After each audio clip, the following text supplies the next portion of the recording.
Compadre, ¿cómo estás, compadre? Qué gusto estar aquí de vuelta contigo. Contento porque cumpliste años ayer. Fíjate, ¿Cómo la pasaste? a todo dar.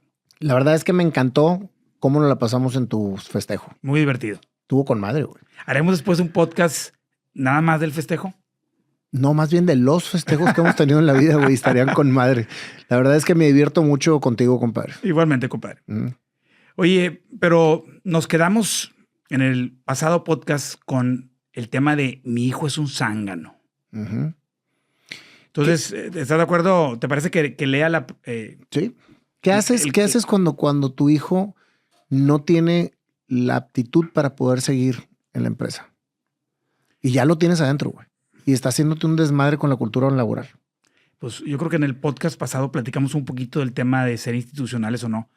Pero si quieres ahorita hablamos, déjame nada más leer rápidamente la pregunta de mi hijo es un zángano. A ver. Qué fuerte, ¿no? Porque habíamos hablado en un podcast del chavo y su mamá que se pelearon y se odiaban y todo, ¿no? Sí, pero ahí los dos fueron, o sea, tuvieron como acuerdo abrir la empresa, ser socios, etcétera. Aquí no, güey. Sí, Aquí sí, es correcto. Ahí hablamos de una sociedad que era mamá e hijo. Aquí no. Aquí hablamos, dice, mi hijo es un zángano. y no lo quiero. Soy empresario, tengo 72 años y tengo varios años queriéndome retirar.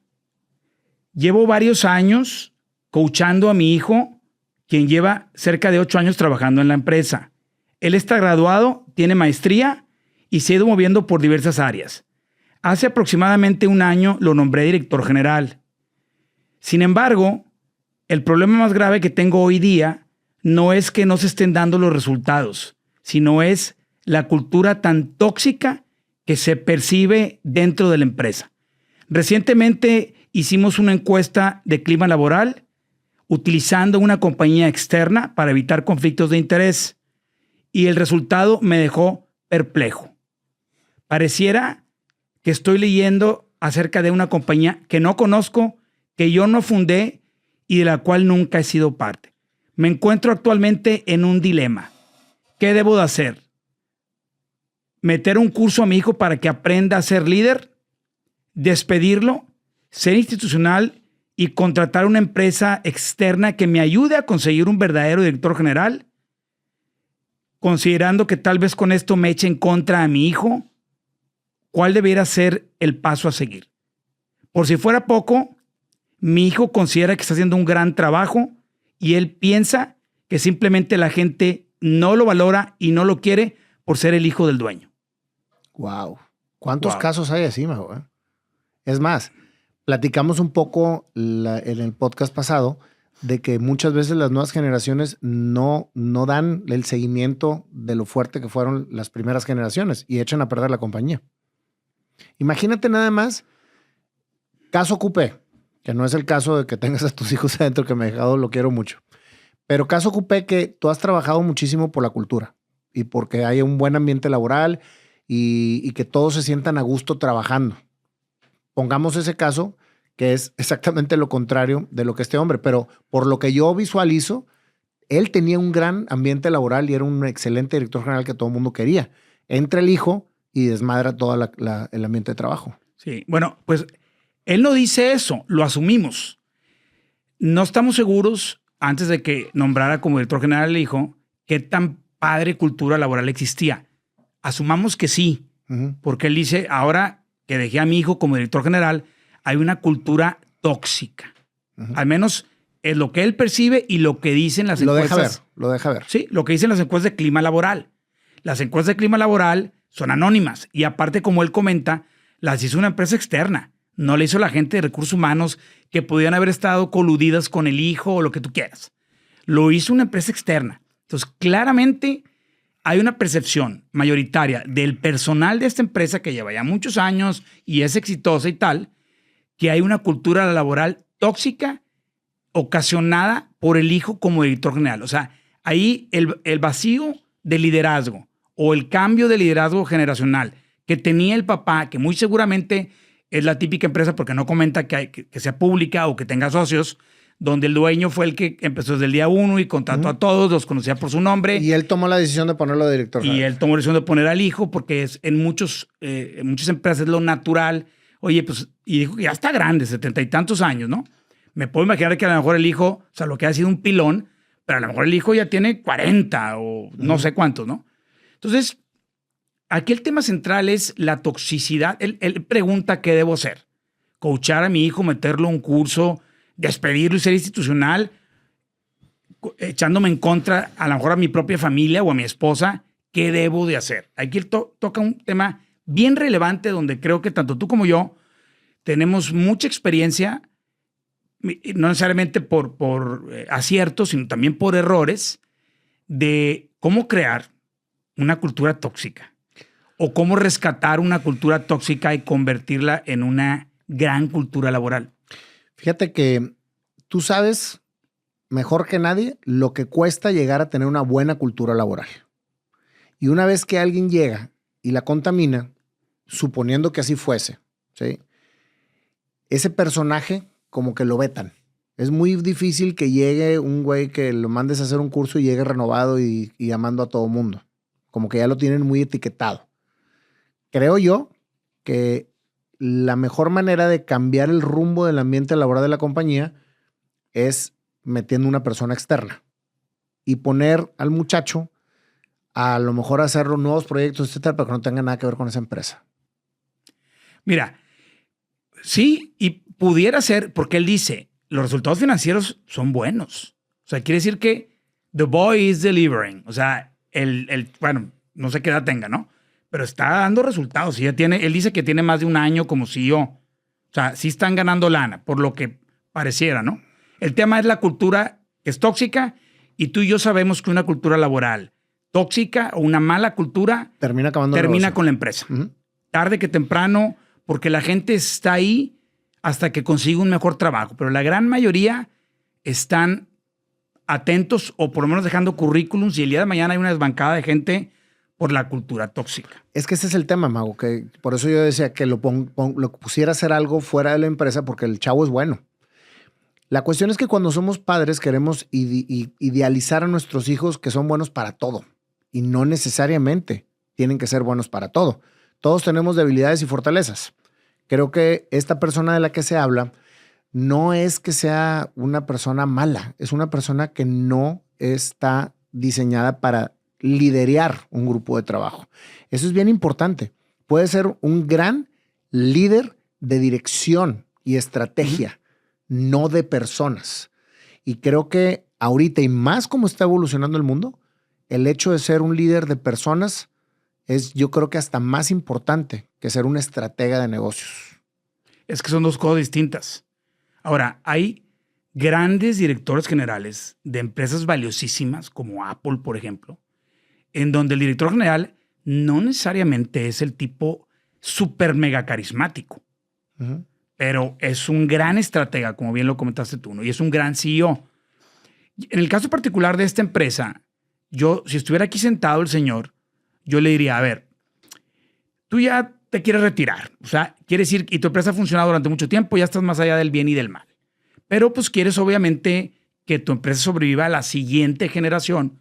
Ahí tienes a tu hijo, no hablas mal de él, o sea, no quiere decir que te lleves mal con él, ni mucho menos, pero el tema es la cultura, ¿ok? La cultura tóxica, pero el chavo, o sea, no quieres un problema familiar, no te quieres pelear con él o con el resto de tus hijos, ni con tu esposa. Y la empresa está ganando lana. Entonces, pero la cultura está de la fregada. ¿Qué puedo hacer para rescatar la cultura? Para mí, en el caso particular de él, es bien sencillo. Ocupas a alguien, un director o directora de recursos humanos súper chingón y mega carismático, que haga lo que claramente su hijo como CEO no tiene la habilidad o la capacidad de lograrlo. No importa el puesto, pero creo yo que en cualquier empresa tiene que haber. Qué padre sería que en todas las empresas el líder carismático que comparte su visión y mueve a las masas fuera el director general. Sería lo ideal. Pero creo yo que sería prácticamente imposible, un sueño guajiro, estar pensando que cualquier empresa para tener éxito, ocupa un CEO mega carismático. Entonces, si yo fuera el señor yo me aseguraría, si hay alguien dentro de la organización y si no de afuera, como bien lo comentas tú, yo contrataría a alguien con mucha experiencia en recursos humanos pero que sí tuviera ese carisma con la gente. Entonces, eso podría de alguna manera ayudar mucho para ver, porque también habría que profundizar detalladamente la encuesta y ver por qué la gente considera que hay un ambiente de trabajo tóxico. ¿Qué cambió? O a lo mejor siempre lo ha habido y el dueño no se había dado cuenta. O sea, la gente no está contenta. ¿Por qué no está contenta? ¿Qué está faltando? Y eso nos lleva un poquito a preguntarnos, ¿qué se ocupa? Si aquí tuviéramos sentado vamos a poner Rutilio al señor. Si aquí tuviéramos unos calcetincitos. Si tuviéramos a Rutilio aquí sentado y nos dijera, a ver, Nayo y Mago, ¿qué me recomiendan hacer para mejorar la cultura? Ya no quiero que sea tóxica, me quiero retirar tranquilo, me quiero ir a viajar con mi esposa, ya no quiero chambear, me preocupa mucho la cultura. ¿Qué me recomiendan? ¿Cuál debería ser el ABC para tener una gran cultura laboral?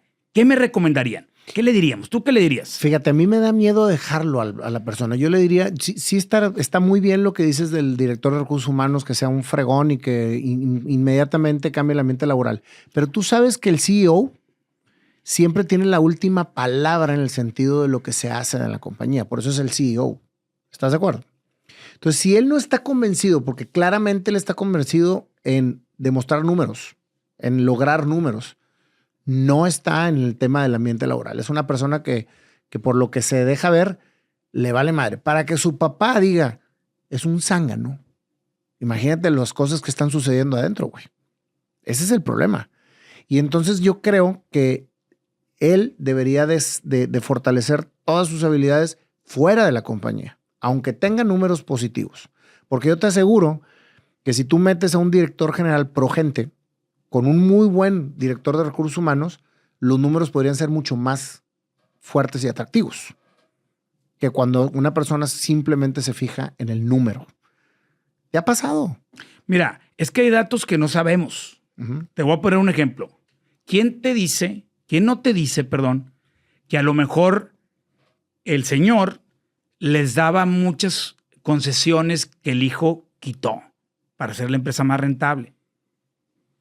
Oye, pues resulta que existía una ayuda de despensas navideña para toda la familia, adicional al aguinaldo y todo, y el hijo la quitó. Bueno. O que es muy interesante. Les daba oportunidad de que se tomaran 2 horas libres a la hora de comer cuando siempre lo normal es que sea menos. Estoy inventando, ¿no? Entonces, a lo mejor hay cosas que no sabemos, que el hijo quitó ciertas concesiones porque la empresa ya no las podía dar para cuidar la rentabilidad, porque él mismo insiste en que los números están muy bien, y a lo mejor a la gente no le gusta eso. Pero creo que más que discutir si vale la pena dejarlo a él, cambiarlo y traer al otro CEO, como tú lo comentas, que sí tenga el carisma porque lo ven como el líder, o bien contratar a alguien de recursos humanos que sea un súper líder y el director general siga cuidando la empresa del papá y siga dando resultados. Creo que lo importante es qué deberíamos de hacer para asegurar tener una gran cultura laboral. Si yo fuera Rutilio, yo lo que haría sería yo directamente meterme a platicar con la gente. Porque también el hecho de pasar la estafeta y desaparecerte por completo de la compañía es un shock para la gente, porque están acostumbrados a verte siempre ahí. Y entonces, tanto lo que te digan los estudios de los externos como tu hijo, a lo mejor no tiene la verdad absoluta. Si tú fuiste el creador de la empresa y tú fuiste el que generó toda la cultura laboral positiva, sería muy sano y hasta entretenido para don Rutilio darse una vuelta para poder realmente obtener de la gente la información de lo que está sucediendo. Y eso podría a lo mejor decir, oye, pues sí, lo que pasa es que Rutilito tiene razón. Lo está haciendo bien porque le quitó todas las concesiones que yo les daba y no había analizado lo que le estaban afectando a la compañía. Ahí te doy la razón. Pero ¿qué sucede si dices, no, lo que pasa es que Rutilito los pone a jalar horas extras sin pagarles nada, les exige muchísimo sin darles un aliciente, etcétera, y está rompiendo con ese ambiente laboral positivo que habíamos llegado nosotros a tener? O sea, puedes obtener mucha información, como tú lo dices, información que no tenemos al momento de ver este caso. Pero, a ver, te voy a poner tu caso. exactamente lo que a mí me tocó vivir. Tú eras un director general no querido en un inicio, porque eras muy duro, porque te valía madre y nomás ibas sobre el número, en el sentido de lo que se vivió ahí. En el momento que fue el parteaguas de Quality Post, en donde levantó y se volvió la empresa que es ahorita, fue cuando tú te quitaste el velo y decidiste confrontar a la gente y preguntar cuál era su disgusto. Y obtuviste la información que te hizo precisamente reivindicar toda la parte de la cultura de Quality Post a llevarla hasta donde está ahorita. ¿Estamos de acuerdo? Como dice el sticker, sí, pero no. Sí, pero hay algo anterior a eso que tú comentas, que probablemente ya se te olvidó. Acuérdate que Quality Post era una empresa que no tenía director general. ¿Sí? Jugábamos un rol, éramos 4 socios y Melesio y yo, fundadores, y tú también, Melesio y yo jugábamos un rol de codirectores generales. Tú estás enfocado en finanzas, Maja en operaciones, y Melesio y yo éramos codirectores generales. Entonces, en el momento en el que se toma la decisión de dejar una sola cabeza, porque era inviable que hubieran 2, y lo platicamos en el podcast pasado, ¿no? Los típicos emprendedores que, ¿quién es el director general? Los 2, ¿no? Que no hay un responsable de la empresa. Entonces, cuando tomamos la decisión de dividirnos las compañías y me quedo yo como responsable de Quality Post, lo primero que hago es, durante los siguientes 3 meses, es no hacer nada. Es observar y anotar. Hice un diagnóstico, como cuando va un enfermo con un doctor. No le van a recetar sin antes hacerle exámenes médicos y saber exactamente cuál es el diagnóstico del paciente. Entonces, yo tenía un paciente muy enfermo, con cáncer terminal, etapa 4, ¿no? Metástasis. Y no llegué a aplicar quimioterapia. Lo primero que hice fue observar. Y así estuve más de 3 meses, observando, diagnosticando. Entonces, cuando concluyo esa etapa, llego a mi conclusión. Y es una lista muy larga, pero siendo lo más objetivo y concreto posible, me di cuenta que era una empresa que en ese momento era controlada y gobernada por los propios mensajeros. O sea, no había liderazgo. Había, de hecho, un líder informal, un mensajero informal. Me acuerdo perfecto. Que era el líder de los mensajeros y que él decidía y autorizaba entradas de mensajeros, contrataciones y despidos. Y no era ni siquiera un sindicato formal. Era un mensajero que él solito fue reclamando, agarrando poder, reclamando liderazgo, y la gente lo seguía a ciegas. Entonces, esa era una de las muchas cosas que estaban mal. La empresa no daba buen servicio, perdía dinero. Como dice por ahí, todo mal. Entonces yo dije, a ver, pues ya estoy aquí como director general, pues no puedo darme el lujo de que la empresa truene. Porque, como tú bien lo sabes, cerrar una empresa es mucho más costosa que abrirla. Entonces, en caso de que hubiéramos dicho, no tiene salvación Quality Post, tenemos que cerrar, no había lana para cerrarla. Recordarás a un asesor que fue y nos dijo, después de 4 meses de llevarse toda la papelería para darnos una consultoría, llegó y nos dijo, lárguense del país, o sea, huyan, agarren sus cosas y váyanse porque es irrescatable esto. Bueno, era prácticamente lo mismo. Entonces dije, a ver, si hay solución, y la solución es controlar la empresa, ¿no? Había muchos vicios entre los mensajeros. Entonces yo me di cuenta que la única manera de poder salvar a la empresa era meter mano dura y convertirme en un dictador temporalmente. Entonces, eso hice.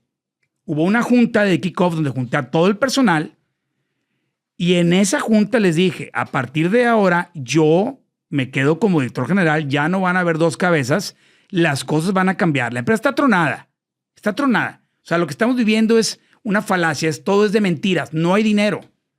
Y nos seguimos endeudando para poder pagar sus nóminas. Aquí las cosas van a cambiar y van a tener que confiar en mí, porque yo no estoy dispuesto a cerrar la empresa ni a perder todo lo que hemos creado. Entonces, a partir de ahora van a tener que confiar en mí.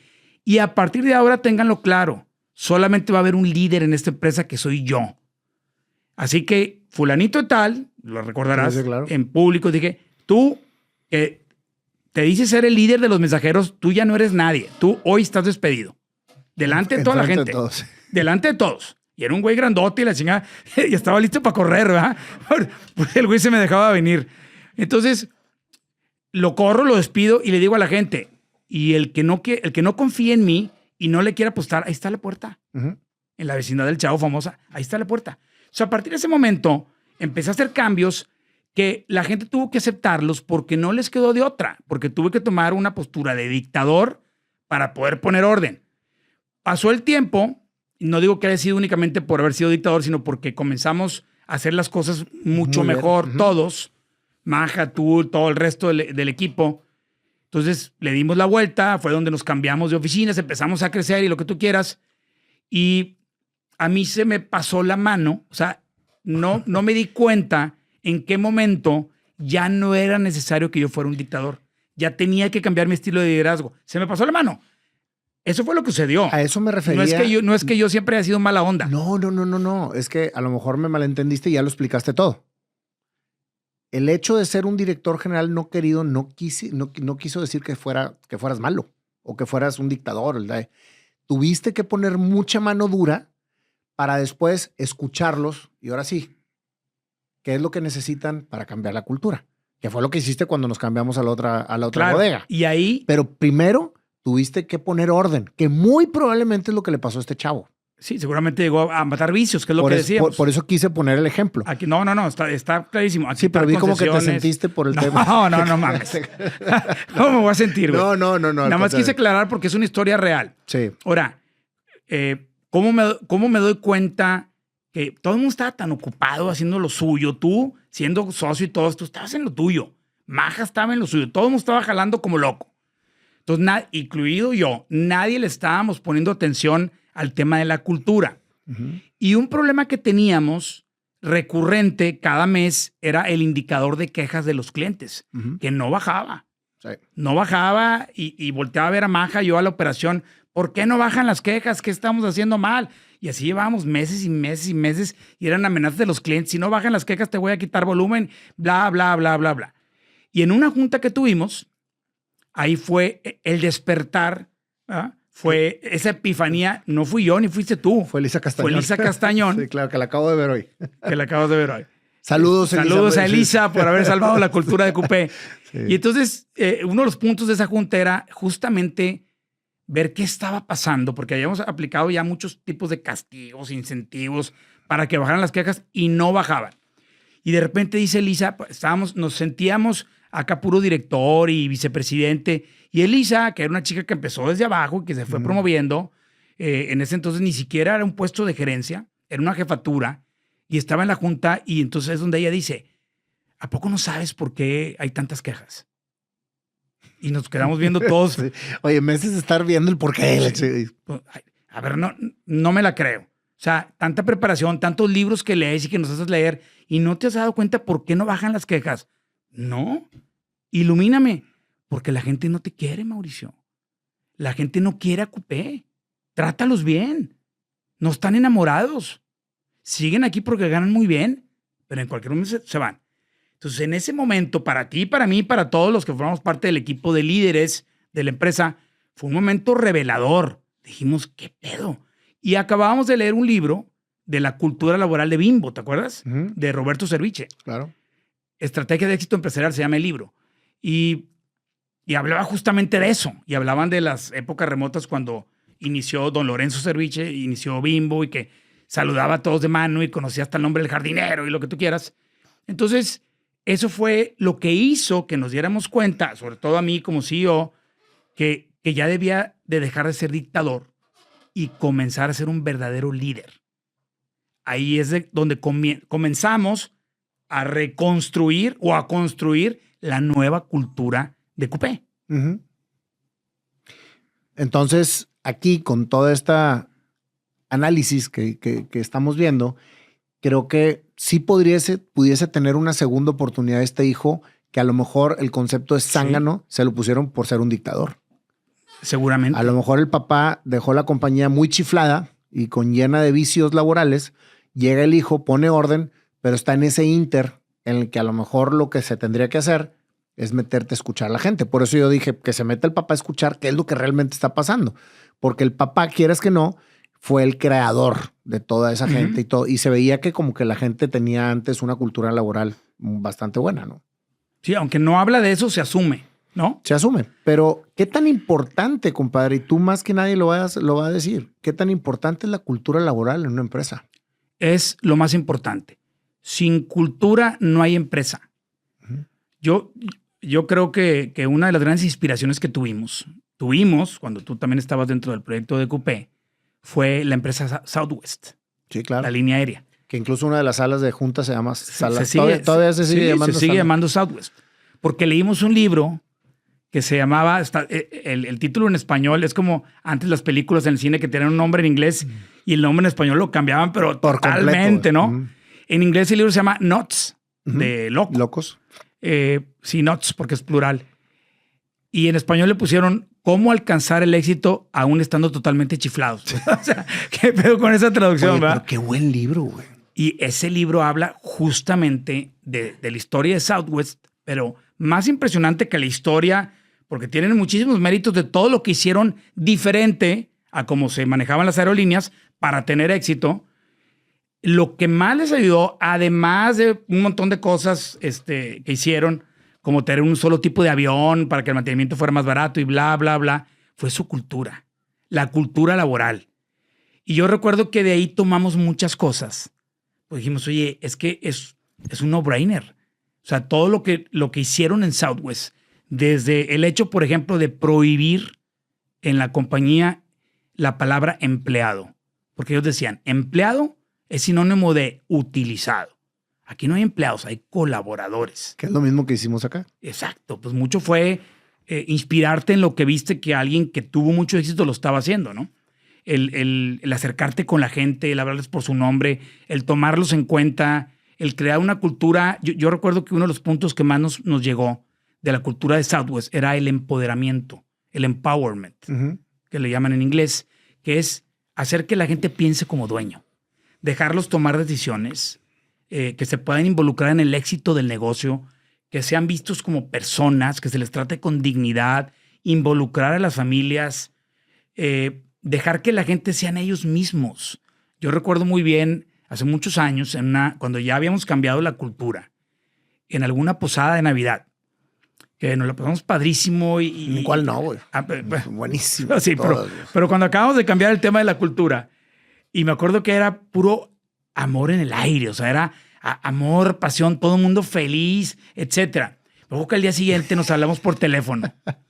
Es que me estaba acordando que hacíamos concursos de baile para entregar regalos y se me salió de control. Sí, muy seguido te pasaba. Pero en esa posada, yo recuerdo bien que al día siguiente, fue en viernes, el sábado, te hablo por teléfono. Y, ¿qué onda, güey? ¿Qué pasó ayer? O sea, el amor en el aire, los dos estábamos concluyendo y tú me decías, pero... O sea, ¿qué onda? O sea, es que aquí en Quality Post la gente es diferente. Y yo me quedé pensando y te dije, no, Nayo, no, sabes que no. Quality Post sí es diferente. La gente es la misma en todos lados. La diferencia es que nuestra empresa permitimos a la gente que sean ellos mismos. No les prohibimos que sean felices, que sonrían, que disfruten. Y en muchas empresas la gente le encantaría echar desmadre y tener una posada de Navidad donde no les prohíba nada y etcétera, pero no se los permiten. Entonces esa es la diferencia. No es que tuviéramos gente única y especial, es que la cultura era única y especial. Sí, totalmente. Y es como el trabajo de la casa, ¿no? De todos los días. Una cultura puede tener ciertas políticas y ser una gran cultura como la tiene Google, como sigue teniendo Southwest, como la sigue teniendo Bimbo, pero no por el hecho de tener una gran cultura significa que ahí está y que va a durar toda la vida. La cultura tiene que cultivarse todos los días, tiene que cuidarse, tienes que tener embajadores de cultura, gente que esté cuidando la cultura de la empresa. Esa fue tu visión para precisamente sacar toda la parte de los líderes, o sea, de que leíamos los libros y los teníamos que implementar. O sea, teníamos que implementar las ideas. Me acuerdo perfecto del de Well Done de Ken Blanchard, que precisamente habla de premiar lo que haces bien y no etiquetar lo que haces mal. Claro. Entonces le dabas una que yo me las traje de SeaWorld. Sí, unas ballenitas. Unas ballenitas. Y esas ballenitas eran el signo de que yo percibí que hiciste algo bien. Y no era yo, era el que la recibiera. Ahora tenía que ver algo que estuviera haciendo bien la otra persona. Y era una rotación de ballenas fabulosa entre toda la gente. Era un premio. Era un premio, pero más que premio, era simbólico. Era un aliciente a que están viendo lo que yo hago bien. Y creo que ahí es donde la gente empieza. La gente que es apreciada empieza a hacer más cosas para que la sigan apreciando. ¿Estás de acuerdo? Y la gente que es etiquetada o que está haciéndolo mal, automáticamente de manera inconsciente lo siguen haciendo mal, güey. Es algo increíble, pero así es como funciona la parte de la mente de la persona, ¿no? De los seres humanos. Y aplaudir el intento, no castigar el error. Y en Silicon Valley, la cultura muy arraigada siempre ha sido de permite que la gente fracase, ¿no? O sea, se tolera el fracaso. Que eso, de hecho, lo pusieron de moda en Silicon Valley, ¿no? O sea, comete errores, como decía Mark Zuckerberg, quiebra cosas, etcétera, ¿no? Y en ciertos países del mundo, en México, por ejemplo, hay muchos países orientales que las culturas son muy rígidas y que no le permiten a la gente equivocarse. Entonces la gente, como sabe que si la riegan, o los van a despedir, pueden perder su trabajo, o no los van a promover, o los van a castigar, o lo que sea, dejan de intentar cosas. Entonces, parte de la cultura es una cultura en donde tú permites que la gente lo intente, aunque la riegue, pero poniendo reglas muy básicas, ¿no? O sea, ¿qué tanta libertad tiene un líder o tiene una persona en una organización de arriesgarse a tomar una decisión que muy probablemente pueda salir mal? Pues se tiene que acotar, ¿no? Tiene que haber un límite porque depende qué decisión. Si tú vas a tomar una decisión arriesgada con un cliente que representa el 25% de la facturación de la empresa y con esa decisión arriesgada o negociación corres el riesgo de perder al cliente, no puedes tomar esa decisión. Claro. Porque estás poniendo el riesgo el 25% de la facturación de la empresa. Oye, el cliente es un cliente tóxico que paga mal, que paga 200 días y con el que pierdes lana y es el 1% de las ventas, pues por supuesto que le das la oportunidad a la persona del área comercial que vaya y le suba y le diga que si no, en 30 días te vas. Claro, porque no tienes nada que perder. Entonces la gente tiene que tener muy claro cuáles son los boundaries, cuáles son los límites para poder tener esa libertad de tomar decisiones. Pero ese es el famoso empoderamiento para que la gente piense como dueño. Porque imagínate que nada más el fundador y dueño es el único que piensa como dueño. Y el resto de la empresa, nadie se siente dueño. Entonces, ¿qué diferencia habría en una empresa donde literalmente todos son dueños que en una empresa en la que nada más hay un dueño? No, y me acuerdo perfectamente bien de la decisión que se tomó en ese momento también de participar a todos los que tuvieran más de 3 años de antigüedad con una participación de la rentabilidad del negocio mes a mes. De las utilidades. De las utilidades. Entonces, eso también hace que te sientas dueño y que cuidas a la empresa como si fuera tuya. Y automáticamente empieza a cambiar todo el entorno del cuidado de las cosas, de realmente valorar lo que tienes en todos los sentidos. Y muchas veces, erróneamente, como empresarios pensamos que la empresa es nuestra y que todo lo que existe en la empresa es nuestro, y la gente, si no lo siente así, pues no lo cuida. Claro. ¿Cuál fue el éxito de que los colaboradores de reparto tuvieran sus motos? Porque realmente, desde que se le entregaba la moto, le decían, aquí está, es tu moto, tú te vas a ir pagando una renta mensual en la que vas a terminar que siendo tuya. ¿Cómo las cuidaban, güey? ¿Cómo las traían? Claro, porque eran suyas. Porque eran suyas. Oye, yo me acuerdo perfectamente bien que al momento de capacitar un repartidor, un colaborador de reparto, le decías, tu zona es como tu tienda. Así les decía yo. Cada casa que tienes es tu cliente. Y entre más lo cuides, más sobres va a recibir. Porque los clientes entonces siguen mandando para que lleguen. Y entonces dicen, la voy a cuidar como, o sea, no se puede meter nadie y todo el mundo lo tiene que cuidar. Y eso hace precisamente que la gente se automotive para poder cuidar su negocio, ¿no? Claro. Son muchas cosas muchas muy sencillas, pero que normalmente la gente no ve. Ahorita que platicabas, por ejemplo, el de participar a la gente en las utilidades, más allá de las que te obliga la ley del PTU. Aquí no estamos hablando de eso. No, nada que ver. Cuando el colaborador cumplía 3 años, ahora se le nombraba, se le denominaba asociado. ¿Y qué quería decir que fueras asociado? Bueno, uno pues era como un honor. Oye, ya cumplí 3 años en la empresa, ya soy asociado. Walmart a todos sus colaboradores les dice asociados desde el día que entran. No es como que un concepto que inventamos nosotros. O sea, siempre ha existido. Pero cumplía 3 años, se convertía en asociado. Y como asociado, tienes derecho a un reparto de utilidades que no tiene nada que ver con el PTU. O sea, es simple y sencillamente. Se generó. Era trimestral. Cada trimestre hay un presupuesto que hace la empresa en diciembre. Es para todo el año. Y entonces las reglas del juego eran muy, muy claras. Si logramos el presupuesto de utilidades del trimestre, tienes derecho a un reparto de utilidades de tanto por ciento. Pero si superamos las utilidades del presupuesto en por lo menos un 15%, te voy a dar el doble. Entonces, mucha gente me acuerdo que cuestionaba eso, no gente de Coupé, gente de fuera, decía, es que le estás regalando un chingo de lana. No, espérame.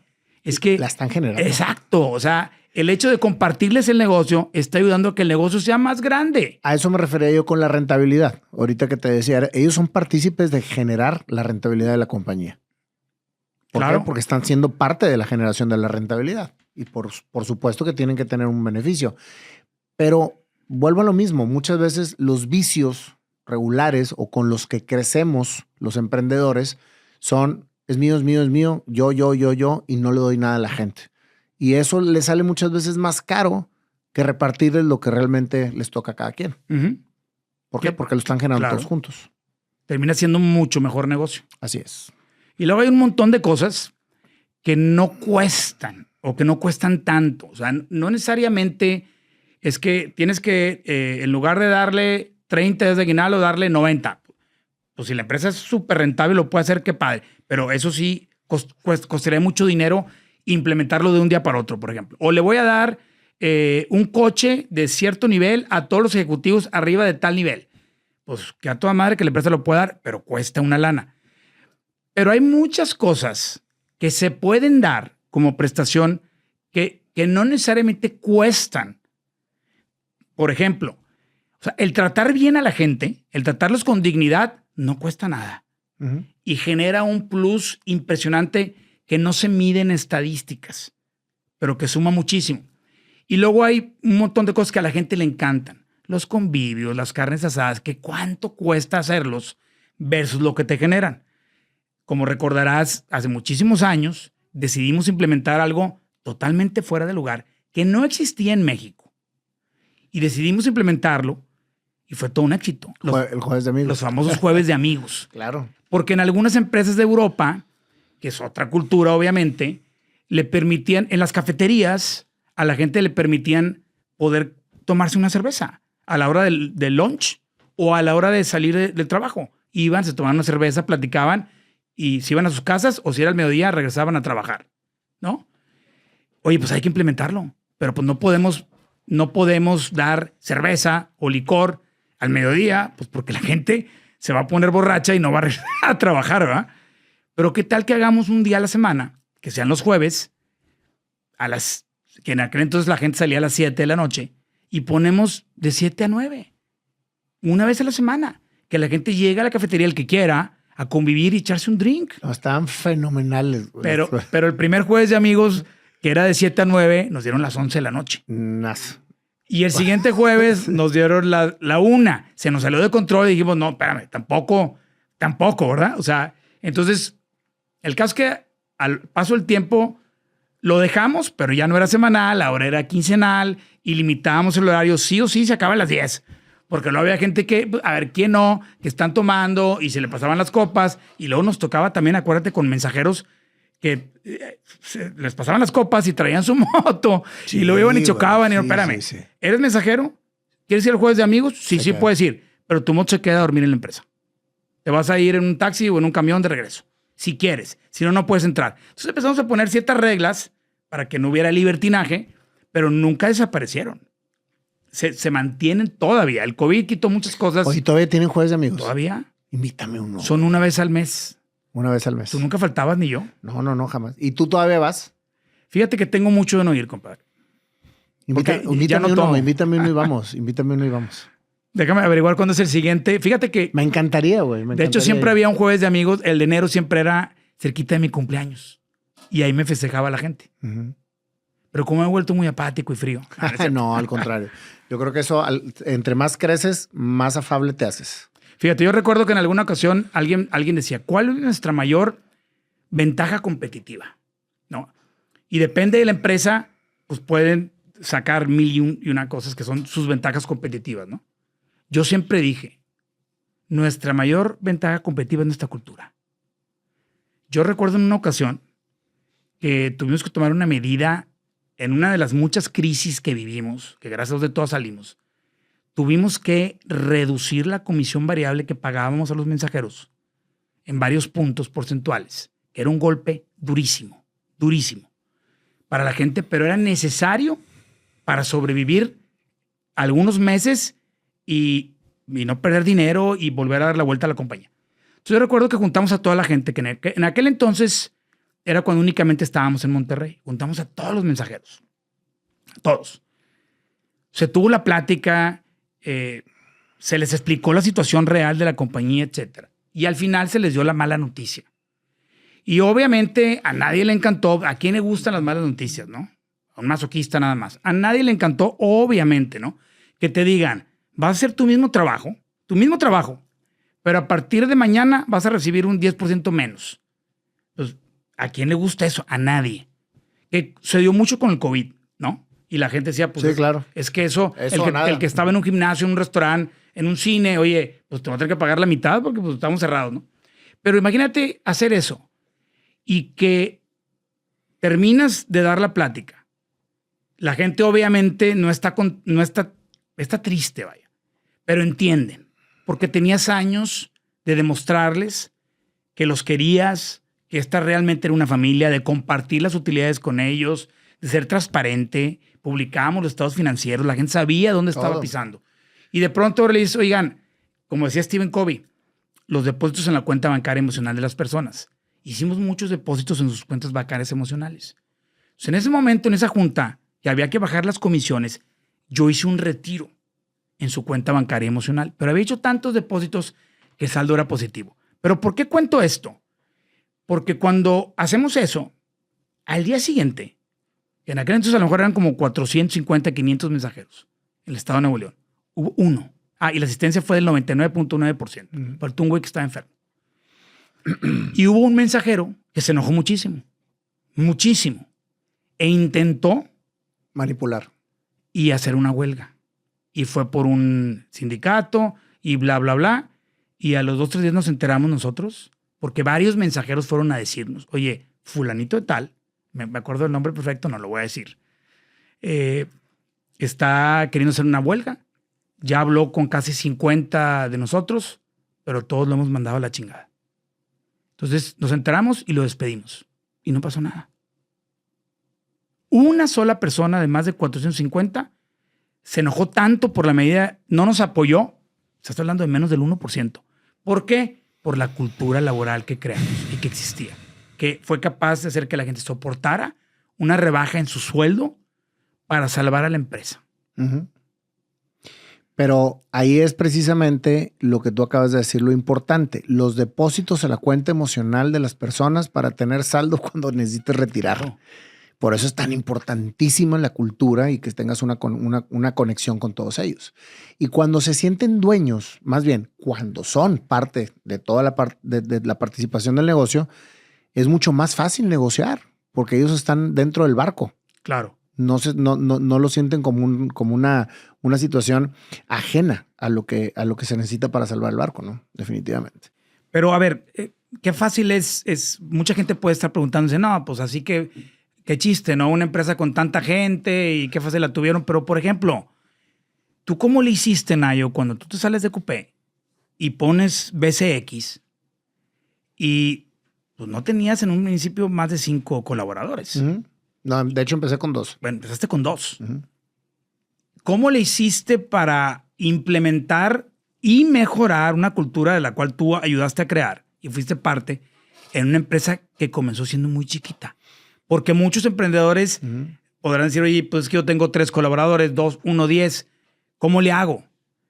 Fíjate que lo más importante ahí, Mago, es la transparencia de lo que quieres hacer con la empresa y participar a la gente de lo que estás haciendo. Y obviamente, al momento de decir, vamos en el barco juntos, vamos a lograr estos objetivos, quiero que estén dentro del barco, tienen toda la información y ayúdenme a generarla. Y de igual manera, los participábamos de diferentes incentivos para que fueran siendo partícipes de la empresa. Pues la empresa duró muchos años sin generar utilidad, mientras que maduraba, y ahorita todavía no genera, pero no. Pero la gente se la pasa a toda madre. Pero la gente, y la verdad es que la cultura de BCX es una cultura muy similar a la de Quality Post, porque finalmente venimos, los dos dueños de BCX venimos de Quality Post. Pero como tú lo acabas de decir, no es tanto el dinero, para mí, el mensaje es: participa a la gente de la visión que tienes para hacer crecer la compañía y hazlos parte de. Particípalos de la información y hazlos parte de. Eso yo creo que es bien importante y no cuesta. Porque al momento de ellos ser parte de la evolución de la compañía, ¿sí? Y obviamente creo que es bien importante decirles, si llegamos a este momento, ustedes van a tener el beneficio de esto, porque lo estamos creando juntos y porque tenemos un plan en común. Eso, tanto las buenas como las malas, porque también las malas hay que platicarlas, como lo hicimos muchas veces en Quality Post y lo acabas de mencionar ahorita con el variable, que lo tenías que bajar. Entonces, a todos los emprendedores que están empezando una empresa, toda la gente que esté dentro de ese proyecto, háganles claros la visión, cómo lo van a lograr y cómo va a participar cada quien para lograrlo. Y pongan siempre una zanahoria. La zanahoria es, si lo logramos, obtendrás. Así de simple. Claro. Y también es muy común que la gente pregunte a veces, oye, pues sí está relativamente sencillo crear una cultura laboral muy padre, muy fregona, en la fábrica, ¿no? O en mis instalaciones, en la bodega, lo que sea, las oficinas. Pero ¿cómo le hago cuando empiezo a abrir sucursales? Y fue algo que nos tocó vivir a nosotros. Ya habíamos logrado tener una cultura increíble, padrísima, donde no había rotación de personal. La gente estaba feliz. Y en eso se nos viene la oportunidad de casi paralelamente abrir sucursales en varios estados del país. Para mí, dos cosas, aprendimos a base de error y de madrazos. O sea, en ese momento no lo teníamos claro.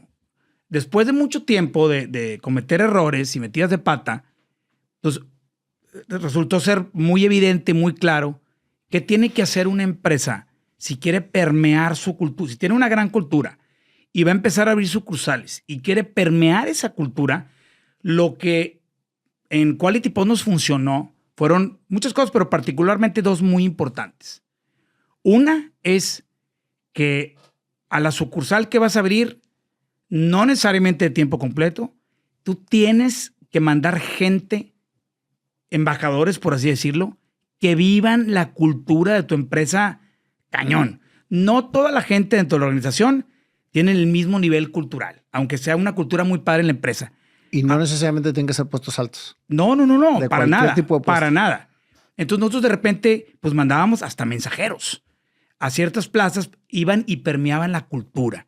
O sea, inclusive alguna gente cuando era una sucursal muy grande, oye, te vas a ir temporalmente de gerente a la sucursal y te vas a quedar un rato allá, vete despidiendo de tu familia o llévatela y luego ya contratamos a alguien. Pero en ese momento ya permeaste la cultura. Entonces, uno era tener embajadores, tener gente que fuera a la plaza y que pudiera permear esa cultura. Y la otra, comunicar. O sea, el poder de la comunicación para crear una cultura. Y ser que sea homóloga. O sea, que toda la comunicación sea igual. Y eso es bien, bien importante. Si tú sacas un comunicado en Monterrey, lo sacas en todos los estados donde estés. Salvo que sea una situación particularmente para Monterrey. Sí. Pero fuera de eso, cualquier noticia, la que sea, pues se tiene que comunicar en todos lados. Porque luego hay muchos beneficios, por ejemplo, que la empresa tiene y que la gente no los conoce. Por ejemplo, cuando el COVID, que la gente estaba muy inquieta cuando empezó en marzo del 2020. Y en abril, o sea, no habían pasado ni 2 semanas o 3 de que arrancó todo. Yo hice un video, un comunicado con el 100% del personal de Coupé y se transmitió en todas las sucursales del país, que en ese momento eran casi 80. Y en ese comunicado yo les dije, absolutamente nadie va a ser despedido de la empresa a causa del COVID. Nadie. Yo les doy mi palabra y mi compromiso. Nadie. Por fortuna, nuestra industria fue considerada como esencial y no nos obligaron a cerrar. A lo mejor si hubiera sido propietario de restaurantes, gimnasios no hubieras podido hacer cines, probablemente hubiera tenido que despedir mucha gente. Pero como yo tenía claro que dada la situación de que estábamos en una industria considerada indispensable, esencial, no íbamos a hacer lockdown, no íbamos a tener que cerrar, dije, lo tengo que comunicar. Entonces, pues sí, lo comuniqué y dije, nosotros no vamos a despedir a nadie por causa del COVID. Entonces, la gente feliz, les di claridad, lo comuniqué y les dije, pero ojo, pero si alguien flojea, si alguien se aprovecha de la situación para meter grilla o para no ir a trabajar o X o Y, o sea, la gente que obre mal, sí la vamos a despedir. Yo estoy hablando de una persona buena, una persona de la empresa común y corriente que desempeña bien su trabajo, que da resultados, no va a ser despedido por causa del COVID. Se los digo y lo voy a cumplir. Lo cumplí. Por más de 1 año y medio. Nadie fue despedido por COVID, etc. Entonces, lo comuniqué. La importancia de poder comunicarlo y saber comunicarlo. Porque, como dicen por ahí, el diablo está en los detalles. Voy a poner un ejemplo, inclusive, de algo que hace poco tiempo comunicamos muy mal en la empresa. Y que yo me enojé muchísimo porque di, ¿cómo es posible que después de tantos años en donde han visto cómo comunico yo y ustedes también lo han hecho, cómo es posible que cometan un error tan tonto? ¿Y qué fue lo que sucedió? Se mandó un comunicado, no lo mandé yo, lo mandé el área de Gente y Cultura, Recursos Humanos, para anunciar, estoy hablando del año antepasado, que la fecha en la que se iba a pagar el reparto de utilidades que marca la ley, el famoso PTU. Entonces mandan un comunicado. Siempre hemos intentado, y es un gran consejo para toda la gente que quiera, también como parte de su cultura, crear una gran cultura es no nada más comunicar, sino la imagen que utilices para comunicar. Es súper importante. No es lo mismo que tú recibas un correo. Yo siempre he creído que el contenido es importante, pero la imagen es mucho más importante que el contenido. Entonces mandan un mail a todo el personal anunciando la fecha en la que se paga el reparto de utilidades en el 2021, después de que el 2020 fue un año en el que la mayoría de las empresas en el mundo perdieron dinero y despidieron gente. No fue nuestro caso, por fortuna. Tampoco es como que fue el mejor año de la historia para nada, pero por fortuna salimos bien. Entonces se manda el comunicado a principios de mayo del 2021 anunciando el pago de utilidades. Oye, ¿estás de acuerdo que es una gran noticia? Claro. ¿Va? Vas a cumplir con lo que te marca la ley y a pesar de un 2020 que es para olvidar por todo lo que pasó en el mundo por el COVID, como quiera vamos a pagar utilidades. Mandan el comunicado, lo veo, lo reviso yo en mi correo de comunicación interna, venía el comunicado y veo la foto y imagínate que el comunicado, una foto, la típica foto esa de brochure, ¿no? De folleto que sale una chava, aparte era gente de Coupé, y no voy a decir nombres, en un escritorio, como que en su computadora, y luego como que llega otra chava como a darle un reporte, así, típica foto de oficina. No sé a quién se le ocurrió, pero no importa. No es que haya estado mal la foto.